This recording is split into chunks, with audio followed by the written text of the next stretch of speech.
I can hear the demons call when they do what they do, and now I feel like taking off, find a place.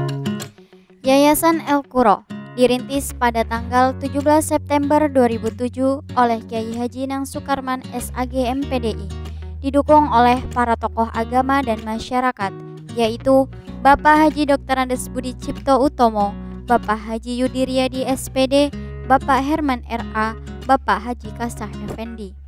Di awal pendiriannya hanya mengelola paket B. Dalam perkembangannya pada tahun 2009 mengembangkan diri ke Lembaga Madrasah Sanawiyah At-Thalibin swasta.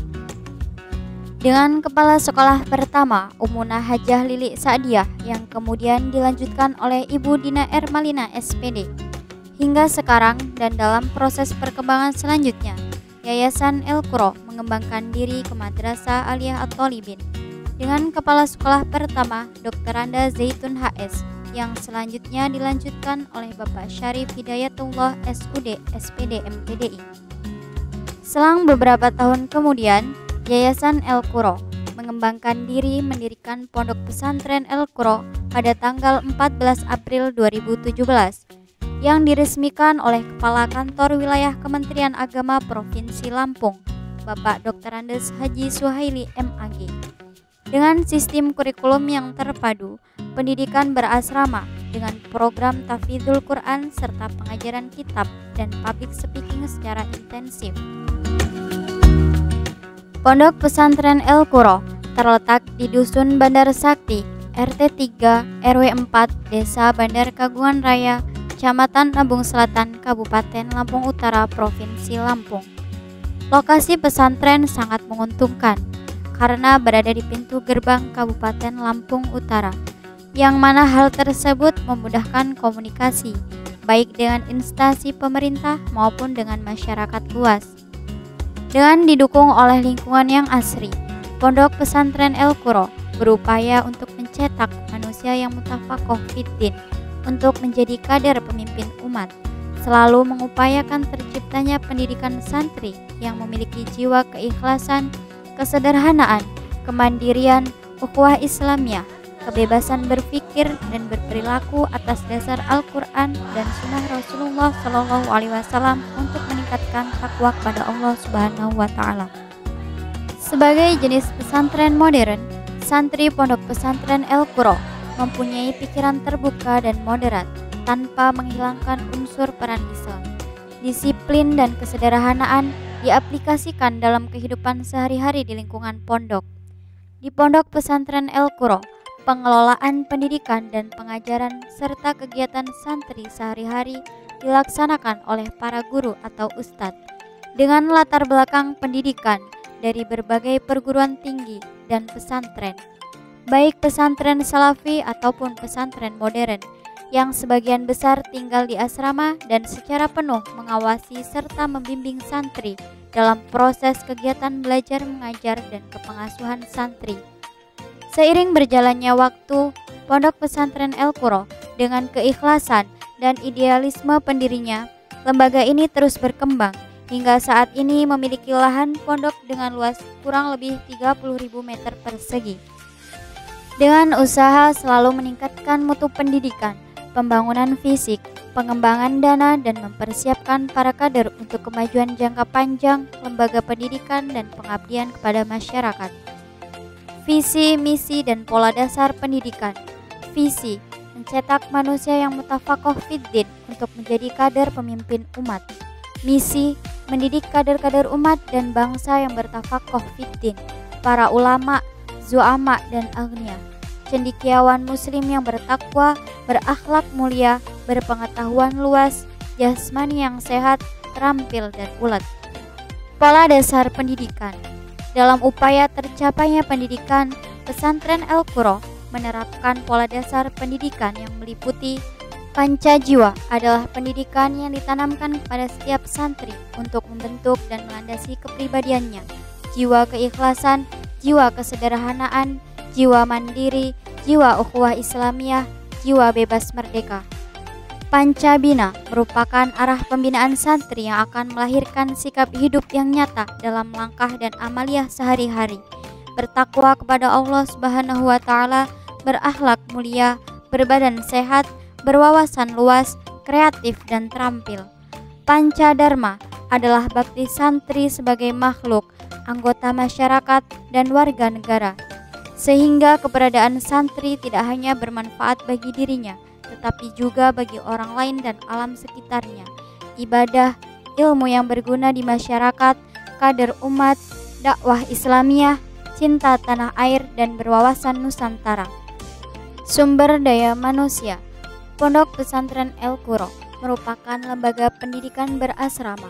Tidak semua santri yang menuntut ilmu di lembaga ini diwajibkan untuk mukim atau menetap di dalam asrama dengan pengawasan 24 jam. Dengan pola pendidikan yang diterapkan, lembaga ini memerlukan sumber daya manusia yang tepat guna dalam pelaksanaan kegiatan belajar dan mengajar maupun pengawasan para santri di lingkungan asrama. Tenaga pengajar tersebut disyaratkan sehat jasmani dan rohani, memiliki jenjang pendidikan minimal berlatar belakang pondok pesantren. Pondok Pesantren El Quro juga melaksanakan penyegaran untuk selalu meningkatkan mutu pendidikan dan pengajaran, baik berupa fasilitas pendidikan hingga tingkat kesarjanaan maupun dalam bentuk pelatihan jangka pendek, atau berupa kunjungan ke lembaga-lembaga pendidikan lain, guna memberikan masukan terhadap kemajuan lembaga pesantren. Pendidikan adalah program inti Pondok Pesantren El Quro, yang tentu saja harus ditopang dan didukung dengan program-program lainnya. Pondok Pesantren El Quro menerapkan sistem pendidikan terpadu, di mana kekurangan sistem akan diisi dengan kelebihan sistem lainnya. Pondok Pesantren El Quro lebih mengutamakan pendidikan daripada pengajaran, karena pendidikan tidak hanya mengasah daya pikir santri, tetapi lebih kepada pembentukan pribadi santri dalam seluruh hidupnya. Pendidikan di Pondok Pesantren El Quro lebih diarahkan kepada pendidikan kader-kader umat yang mampu dan terampil di tengah-tengah masyarakatnya, pembinaan generasi muda yang mampu melanjutkan studinya sesuai dengan bakatnya, dan kelak tetap berada di tengah masyarakat dengan menjunjung tinggi amar ma'ruf nahi munkar, beribadah dan mencari ilmu karena Allah Subhanahu wa Ta'ala.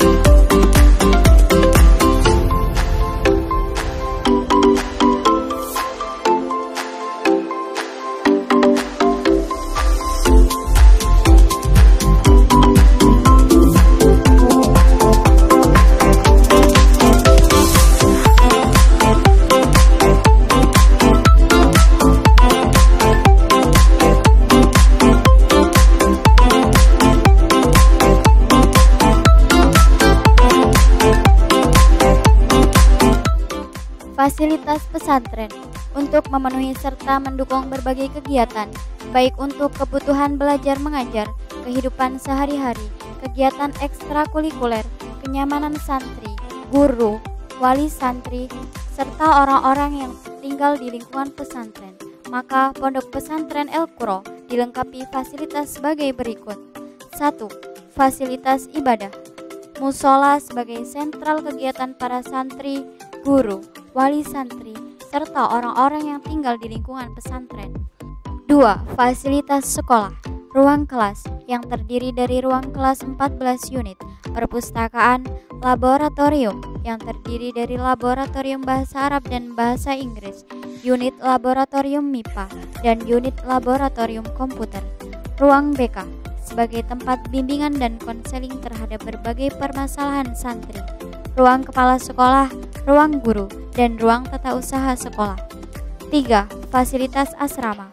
Gedung asrama yang terdiri dari 4 unit gedung asrama putra dan 3 unit gedung asrama putri. Kantin terletak tersebar di beberapa lokasi pesantren. Ruang makan. Masing-masing asrama terdapat ruang makan dan setiap santri wajib menjaga kebersihan dan ketertiban ruangan tersebut. 4. Fasilitas pendukung. Berbagai fasilitas pendukung antara lain ruang pertemuan, lapangan olahraga, dapur umum, dan lapangan panahan. Assalamualaikum warahmatullahi wabarakatuh. Hamdan syukran lidah amma ba'du. Baik, saya akan menyampaikan beberapa hal terkait dengan masalah berdirinya Yayasan El-Quro. Maka dalam hal ini ada 3 hal. Yang pertama, mendorong berdirinya Yayasan El-Quro adalah yaitu diilhami dari pergerakan jamaah Masjid At-Thalibin, yang dimana ketika itu memberikan sebuah yaitu motivasi bagaimana yaitu bisa mendirikan sebuah lembaga pendidikan untuk yaitu anak-anak di masa-masa yang akan datang. Karena apa? Masjid itu tidak akan besar, jamaah tidak akan banyak kalau seandainya pendidikan keagamaan yang kita dirikan itu tidak ada. Yang kedua, adanya sebuah cita-cita gitu kan, yang sangat mulia. Nah, dengan cita-cita tersebut maka akan timbul sebuah dorongan atau motivasi yang sangat kuat. Nah, dari terutama ya saya secara pribadi gitu kan, dalam hal ini punya cita-cita mendirikan sebuah lembaga pendidikan. Maka alhamdulillah gitu kan, dalam hal ini ya cita-cita semoga sebagai modal dasar gitu kan dalam rangka untuk mewujudkan daripada berdirinya Yayasan El-Quro ini. Nah, karena apa? Tanpa ada cita-cita mungkin dalam hal ini kita sangat sulit untuk mewujudkan itu. Karena apa?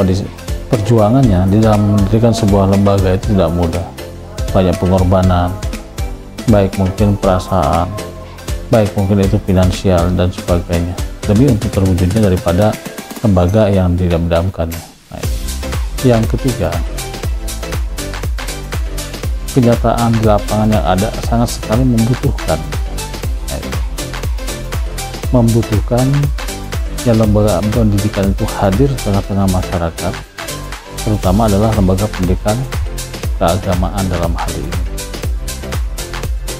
Karena lembaga pendidikan keagamaan adalah merupakan salah satu faktor ya dalam rangka untuk membentuk sebuah karakter ya, generasi di masa yang akan datang.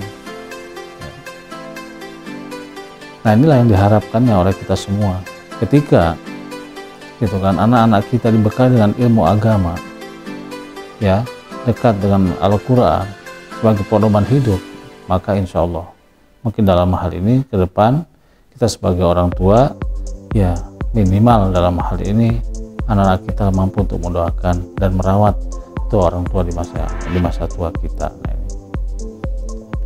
Nah, dengan 3 hal tersebut gitu kan, ini yang menjadikan sebuah modal dasar gitu kan dalam arti terjadinya lembaga pendidikan El-Quro ini, yang notabene adalah merupakan hasil daripada musyawarah, pertemuan, diskusi gitu kan antara tokoh-tokoh agama, tokoh masyarakat yang ada di Dusun Bandar Sakti ini. Maka saya mempunyai harapan ke depan gitu. Ya, punya harapan ke depan bagaimana Yayasan El-Quro itu bisa berkembang ya, dengan baik ya. Bahkan mungkin kebutuhan pendidikan yang ada di sini bukan hanya sekedar orang Balikpapan Raya saja, tapi mungkin orang-orang dari jauh-jauh atau orang-orang luar yang akan ya memperdalam atau mempelajari ilmu agama yang mereka akan hadir dan datang di di Yayasan El-Quro ini. Nah, ini yang menjadi suatu boleh katakan sebuah keyakinan dari saya selaku penggagas gitu kan, dan selaku mungkin dalam hal ini notabene adalah pelaku gitu kan untuk mendirikan sebuah yayasan ini. Nah, inilah yang membuat saya menjadi yakin, yang membuat saya menjadi boleh katakan semangat gitu kan dalam rangka untuk ya mengembangkan lembaga pendidikan yang ada di Balikpapan Raya ini. Nah, 3 dasar inilah. Yang pertama adalah yaitu kami diilhami dari Masjid At-Thalibin. Yang kedua ada sebuah cita-cita yang sangat tinggi yang perlu diwujudkan, dan yang ketiganya adalah yaitu kebutuhan dari kenyataan yang ada di masyarakat. Mereka membutuhkan lembaga pendidikan keagamaan. Nah, ini saya rasa mungkin inilah yang menjadikan harapan-harapan kita ke depan, dan sekarang sudah kita mulai terlihat terwujud dari tahun ke tahun gitu kan. Dalam hal ini ya, ini adalah berkat semua doa kita semua dan perjuangan kita semua. Nah, jadi terakhir mungkin dalam hal ini saya selalu berharap pada tokoh-tokoh agama, tokoh-tokoh masyarakat, ya wabil khusus di Masjid Al-Talibin ini terus gitu kan untuk bergerak, ya mengorbankan, mencurahkan baik pikiran dan tenaganya maupun materinya dalam hal ini untuk kemajuan dan kebesaran daripada ya baik itu masjid maupun yaitu Yayasan El-Qura yang kita cintai ini. Dan mudah-mudahan apa yang kita lakukan dan yang kita kerjakan mulai dari awal hingga akhir gitu kan, itu ada manfaat dan ada efek yang sangat positif baik untuk diri kita dan untuk masyarakat kita. Wabil khusus adalah untuk kita semua. Saya rasa mungkin ini yang melatar belakangi gitu kan berdirinya daripada Yayasan El-Qura ini, sehingga menjadi tumpuan dan harapan di masa-masa yang akan datang. Saya ucapkan terima kasih dan wabillahi taufiq wal hidayah. Ya, nasrun minallah fatun qarib, wallahu muwaffiq ila aqwamit thoriq. Wassalamualaikum warahmatullahi wabarakatuh.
I'm